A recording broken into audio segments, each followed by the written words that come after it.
హరీష్ రావు కరెక్ట్గానే ఆలోచన చేస్తున్నాడని అనిపిస్తూ ఉందండి.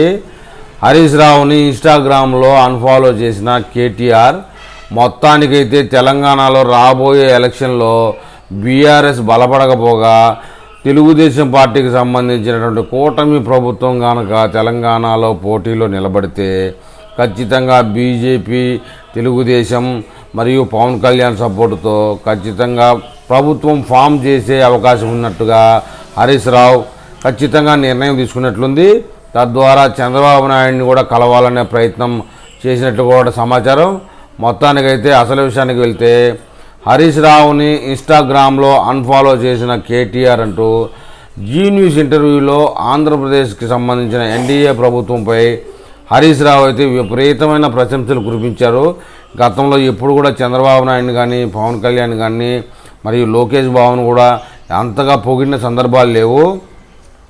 కళ్యాణ్ రావు అనే వ్యక్తి ద్వారా ఏపీ సీఎం చంద్రబాబు నాయుడిని కలిసిన హరీష్ రావు అని చెప్తున్నారు. అదైతే మీడియాలో రాలేదు, ఓన్లీ అది గాసిప్ వార్తే. కానీ టీఆర్ఎస్ పార్టీ పాత పేరు కోసం ఎన్నికల సంఘాన్ని ఆశ్రయించే ప్రయత్నం చేస్తున్నారు.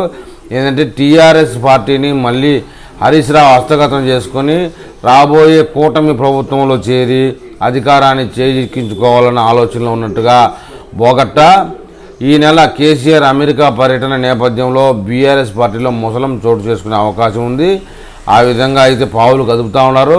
మొత్తానికి ఏది ఏమైనా బీఆర్ఎస్లో కవిత కంటే, కేటీఆర్ కంటే హరీష్ రావుకే ఫాలోయింగ్ ఎక్కువ ఉందనడంలో ఎలాంటి అబద్ధము లేదండి.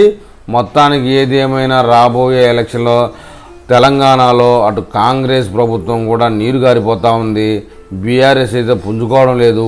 బీజేపీ అయితే గతంలో ఎంత ఉందో అంతే బలాన్ని ప్రదర్శిస్తూ ఉంది.